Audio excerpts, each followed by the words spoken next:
Price Lord. ஒரு நாள் ஒரு கிராமத்துல ஒரு பாட்டி விறகு சுமந்துன்னு போயிட்டு இருந்தாங்களாம். அந்த வழியா ஒரு மாட்டு வண்டி எடுத்துட்டு வந்தாராம் ஒருத்தரு. இந்த பாட்டி விறகு சுமக்கிறத பார்த்துட்டு, "அம்மா நீ பாரமா இருக்கிறியே, பாரத்தோடு சுமந்துன்னு வரியே, என் வண்டியில ஏறிக்கோன்னு" சொன்னாராம்.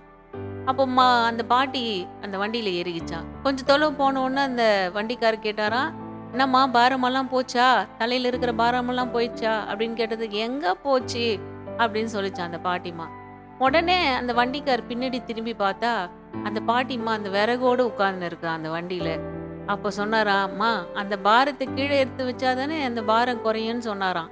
வேதத்துல மத்தேயு 11:28 சொல்லுது, "வருத்தப்பட்டு பாரம் சுமக்கிறவர்களே, நீங்கள் எல்லோரும் என்னிடத்தில் வாருங்கள், நான் உங்களுக்கு இளைப்பாறுதல் தருவேன்னு" சொன்னார். இயேசு கிறிஸ்து அவர் இளைப்பாறுதலை கொடுக்கிறவர், நம்ம பாரத்தை சுமந்து கொண்டவர். இன்னைக்கு நெறைய பேரு நெறைய கவலையோட, பாரத்தோட உங்க மேலயே அந்த பிரச்சனைய வச்சுட்டு இருக்கீங்க. இன்னைக்கு இயேசு மேல நீங்க வைங்க. உங்களுக்கு ஆறுதலும், இளைப்பாறுதலும், சமாதானத்தையும் ஆண்டவர் கொடுப்பார்.